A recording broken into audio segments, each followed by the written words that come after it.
पंजाब केसरी देख रहे सभी दर्शकों का मैं कविशा अरोड़ा बहुत बहुत स्वागत करती हूँ। दर्शकों, अक्सर ज़िंदगी के चलते हमें पता नहीं चलता कि हमारे साथ क्या हो रहा है, हमारी बॉडी में क्या चेंजेस आ रहे हैं, मगर कहीं ना कहीं वो चेंजेस जब सामने दिखने लगें तो उन पर ध्यान देना बहुत ज़रूरी है। मैं बात कर रही हूँ अधरंग की, मैं बात कर रही हूँ पैरालिसिस की, और आज हमारे साथ यहाँ पर डॉक्टर सुमित देवेंद्र गुप्ता मौजूद हैं। हम अमनदीप हॉस्पिटल में मौजूद हैं, जो कि अमनदीप हॉस्पिटल के कंसल्टेंट न्यूरोलॉजिस्ट हैं। सो सर, बहुत बहुत स्वागत है आपका पंजाब केसरी पर। Thank you so much. So sir, आपसे जानना चाहूँगी, अधरंग ऐसी एक बीमारी है जो इंसान को अधमरा कर देती है, बिकॉज आधा हिस्सा इंसान का चलना बंद हो जाता है एकदम से। क्या क्या प्रॉब्लम्स सामने आती हैं, मैं जानना चाहूँगी इसके इनिशियल जो है सिम्टम्स क्या रहते हैं? देखिए, अधरंग यानी कि स्ट्रोक एक न्यूरोलॉजिकल इमरजेंसी है जी। ये दो तरह से हो सकती है जी। या तो ब्रेन में कोई खून की नस में क्लॉट आ सकता है जी। या नस फटने की वजह से ब्लीडिंग हो सकती है। जी। तो इसमें अक्यूट सिम्टम्स क्या हो सकते हैं? जी। सबसे कॉमन जो सिम्टम्स देखे जाते हैं, मुंह का एक तरफ टेढ़ा हो जाना, जी। आवाज़ का लड़खड़ाना, जी। एक तरफ का हाथ या पैर या दोनों काम करने बंद कर देना, जी। या विजन का ब्लर हो जाना, जी। या डबल दिखना, जी। या चक्कर आके गिर जाना। जी। तो ये सारे इसके कॉमन सिम्टम्स हो सकते हैं। जी। सो ये किस तरह से एकदम से फॉर्म होती है ये बीमारी, या धीरे धीरे ये टाइम लेती है? ये एक सडन बीमारी है, वास्कुलर इवेंट है। जिस ब्रेन के एरिया में खून का दौरान रुक जाएगा जी। जी। तो वो एरिया काम करना उसी वक्त बंद कर देगा। जी। जी। तो ये बहुत ही सडन बीमारी है, इसलिए इसमें ऑनसेट ऑफ सिम्टम्स सडन ही होता है। जी जी जी। तो मुंह का टेढ़ापन हो रहा है, चक्कर आ रहे हैं और आप गिर रहे हैं, दो दिख रहे हैं, आपको विजन प्रॉब्लम हो रही है, एक साइड काम करना आपको लग रहा है कि कम काम कर रही है, तो ये अधरंग के यानी कि पैरालिटिकल अटैक के ये सिम्टम्स हैं और एकदम से आएंगे। इसको आप बिल्कुल सर ये भी जानना चाहूँगी, एकदम से आते हैं तो उस समय क्या करना चाहिए? देखिए, patient has to be rush to the hospital immediately. आपको तुरंत पेशेंट को हॉस्पिटल लेके जाना है। स्ट्रोक के केस में टाइम इज़ ब्रेन, जितना जल्दी हॉस्पिटल लेके जाएंगे, असेस होगा पेशेंट, उसकी इमेजिंग होगी, CT scan, MRI scan, depending on the centre कि वहाँ पे क्या फैसिलिटी अवेलेबल है, उस हिसाब से आगे ट्रीटमेंट उसका देखा जाएगा। कितने समय में पहुँचना एक पेशेंट का ज़रूरी है? देखिए, 4.5 घंटे के अंदर अंदर अगर पेशेंट आ जाता है, मतलब जितना जल्दी आए उतना अच्छा है। 3 घंटे में, 2 घंटे में तो उतना बेटर है, बट 4.5 घंटे के अंदर अगर आ जाता है, उसका हम स्कैन करते हैं, स्कैन में क्लॉट निकलता है और वो एक क्राइटेरिया में फिक्स होता है, तो हम उसको एक इमरजेंसी इंजेक्शन लगा सकते हैं, जिससे कि सिम्टम्स रिवर्स हो सकते हैं। जी, सिम्टम्स रिवर्स हो जाते हैं और बिल्कुल फेशियल जो चेंजेस आते हैं वो भी इमीडिएटली ठीक हो जाते हैं। ठीक हो सकता है, मुंह जो टेढ़ा हुआ है ठीक हो जाएगा, कमज़ोरी है वो भी धीरे धीरे वापस आ सकती है। जी जी जी। और सर, अगर टाइम निकल गया, जैसे 1-2 दिन हो गए हैं, एंड देन रियलाइज़ किया कि हाँ ये जो प्रॉब्लम है प्रिवेल कर रही है, बढ़ती जा रही है, या वैसी ज्यों की त्यों बनी हुई है, तब क्या करना चाहिए?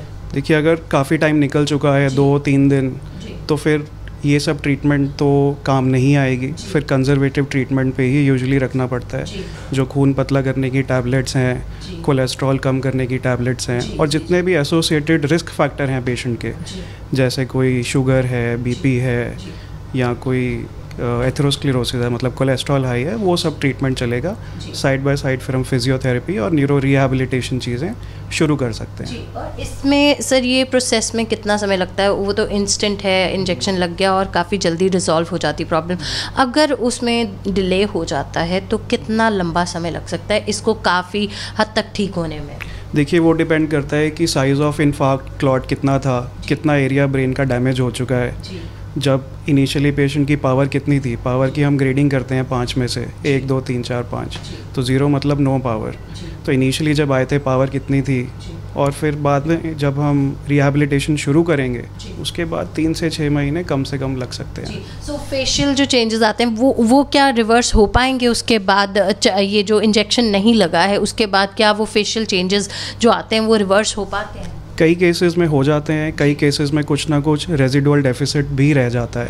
जी। तो ये इनिशियली बताना बहुत मुश्किल है कि वो पूरी तरह से ठीक हो जाएगा या नहीं। जी। और सर कई बार होता है बहुत माइन्यूट होता है, लोगों को समझ में ही नहीं आता कि देखने में भी इतना पता नहीं चलता, बाद में कभी किसी समय उनको एहसास होता है कि हाँ ये जो था वो कहीं ना कहीं अटैक था, अधरंग का पैरालिटिकल अटैक था, तो उस समय क्या करना चाहिए? देखिए कई बार क्या होता है माइनर सिम्टम्स आते हैं, जैसे हाथ में थोड़ी देर कमज़ोरी आएगी, 10-15 मिनट में खुद ही रिवर्स हो जाएगी। वो हम बोलते हैं TIA, ट्रांजिएंट इश्कीमिक अटैक, मतलब खून का क्लॉट आया, नस में गया, कुछ देर के लिए वहाँ पे खून का दौरान रुका, बट वो खुद से निकल गया, तो सिम्टम्स रिवर्स हो गए। बट ऐसे केस में भी वो खून पतला करने की दवाइयाँ शुरू कर देनी चाहिए और एक स्कैन और बाकी इवैल्यूएशन सब होना चाहिए। जी बिल्कुल। और इस तरह की चीज़ों में भी क्या फेशियल चेंजेस आते हैं? बिल्कुल आ सकते हैं। कमज़ोरी भी आ सकती है, सेंसरी सिम्टम भी आ सकते हैं, मतलब झंझनाहट वगैरह, सुनपन, जलन, ये भी हो सकता है। Facial changes, slurring of speech, सब कुछ सेम सिम्टम्स आ सकते हैं, बट रिवर्स 24 घंटे के अंदर अंदर अगर हो गए मतलब वो TIA था, उसे फिर हम स्ट्रोक नहीं बोलेंगे। बट ट्रीटमेंट और इवैल्यूएशन कहीं ना कहीं सेम ही रहता है। और ये कितने लंबा, आपने 5 से 6 महीनों का अरसा बताया, उसके बाद भी क्या इस पर नज़र रखनी पड़ेगी? बिल्कुल। जो खून पतला करने की दवाइयाँ हैं, यूजली मरीज़ जब ठीक हो जाते हैं छोड़ देते हैं, उनको लगता है हम ठीक हो गए, बट मैं बताना चाहूँगा वो दवाइयाँ ज़िंदगी भर कंटिन्यू करनी पड़ती हैं, अनलेस कोई और कॉम्प्लिकेशन ना आ जाए जिसकी वजह से वो डॉक्टर ही उसे बंद करे तो करे, खुद से वो बंद नहीं करनी होती। खुद से बंद नहीं करनी है, खुद के डॉक्टर खुद नहीं बनना है, क्योंकि डॉक्टर बने हैं तो किसी कारण से बने हैं, हम सब आम इंसान हैं, डॉक्टर नहीं है। सो हमें किसी भी प्रॉब्लम के लिए एक परफेक्ट डॉक्टर के पास पहुंचना हमारा बहुत ज़रूरी है। अमनदीप हॉस्पिटल में डॉक्टर सुमित देवेंद्र गुप्ता यहाँ मौजूद हैं आपकी हेल्प के लिए। अगर आपको कुछ भी फेशियल चेंजेस दिखते हैं या आपको लगता है कुछ वीकनेस एक साइड खा रही है या किसी तरह से चक्कर आ रहे हैं, विजन ब्लर हो रही है, तो आप समझ लीजिए, उसे जल्द से जल्द समझिए कि हाँ ये एक स्ट्रोक का एक इंडिकेशन हो सकता है। जल्द से जल्द जाइए, कंसिडर करिए। अगर नहीं होगा तो वो डॉक्टर ज़बरदस्ती तो आपको मेडिसिन देंगे नहीं, और अगर इंजेक्शन लग जाता है, अगर होगा इंजेक्शन लग जाता है, तो आप बहुत जल्दी इन सब सिम्टम से निजात तो पाएंगे ही और पूरी तरह से रिवर्स भी हो। एक और चीज़ मैं बताना चाहूँगा, स्ट्रोक यूजुअली 2 तरह का ही होता है। एक तो इश्कीमिक जिसमें क्लॉट आ गया, एक हेमरेजिक जिसमें नस फट गई, ब्लीडिंग हो गई। तो ये जो हमने इमरजेंसी ट्रीटमेंट की बात की, 4-4.5 घंटे में एजेंट दे के, इंजेक्शन दे के क्लॉट खुल जाएगा, वो इश्कीमिक स्ट्रोक के लिए ही है। 80 से 85% स्ट्रोक इश्कीमिक ही होते हैं, 10-15% ही हेमरेजिक होते हैं। तो अगर वो ब्लीडिंग वाला स्ट्रोक रहेगा तो उसमें ये सब कोई ट्रीटमेंट नहीं है, उसमें कंजर्वेटिव ट्रीटमेंट ही रहता है। जो भी कारण की वजह से हुआ है ब्लीडिंग, उसको कंट्रोल करना है। और अगर ब्लीडिंग बहुत ज़्यादा हो जाती है तो कई बार उसमें ऑपरेशन भी करना पड़ता है, फिर न्यूरोसर्जन की भी सहायता लेनी पड़ती है उसमें। जो प्रॉब्लम है वो ज़्यादा बढ़ जाए, ऑपरेशन की तरफ ले जाए, उससे पहले ही आप अपने डॉक्टर से कंसल्ट कीजिए और हो सके तो ज़्यादा से ज़्यादा अवेयर रहिए अपने। सर मैं एक और चीज़ जानना चाहूँगी, हमने यहाँ पर बात की हो जाता है तो क्या इन सब चीज़ों से बचने के लिए क्या करना चाहिए? एग्जैक्टली, मेजर रिस्क फैक्टर जो स्ट्रोक के लिए हैं, सबसे पहले एडवांसिंग एज, उसका तो कुछ होते हैं मॉडिफाइबल, कुछ होते हैं non modifiable. Advancing age males में ज़्यादा कॉमन है, इनको तो ये तो नॉन मॉडिफाइबल हैं, ये तो जो है वो है। उसके अलावा diabetes, control of diabetes, blood pressure, hypercholesterolemia, cholesterol का बढ़ना, फिर आपका लाइफस्टाइल, स्मोकिंग, अल्कोहल, ड्रग्स, ये सारी चीज़ें बहुत इंपॉर्टेंट हैं। So diabetes should be controlled, cholesterol should be controlled, BP should be controlled, you should abstain from smoking, alcohol, any kind of drugs। तो ये सारे फैक्टर्स हैं जो बहुत कॉमनली स्ट्रोक कॉज करते हैं। जी बिल्कुल। अगर आपको कहीं ना कहीं शुगर है तो आप तब भी चेतन रहिए, अवेयर रहिए, सावधान रहिए। आपके कोलेस्ट्रॉल लेवल्स बढ़े हैं तो उनको भी ध्यान में रखिए, और अगर कहीं ऐसे सिम्टम्स आपके सामने आ जाते हैं उन्हें अनदेखा ना कीजिए, क्योंकि ये सर जानना चाहूँगी कहीं ना कहीं ये मोडालिटी की तरफ भी लेकर जाती हैं। डेफिनेटली स्ट्रोक अनट्रीटेड रहेगा, रिस्क फैक्टर अनट्रीटेड रहेंगे, so it can obviously lead to mortality, और इन केसेस में हाई मोर्टेलिटी रेट भी रहता है। जी।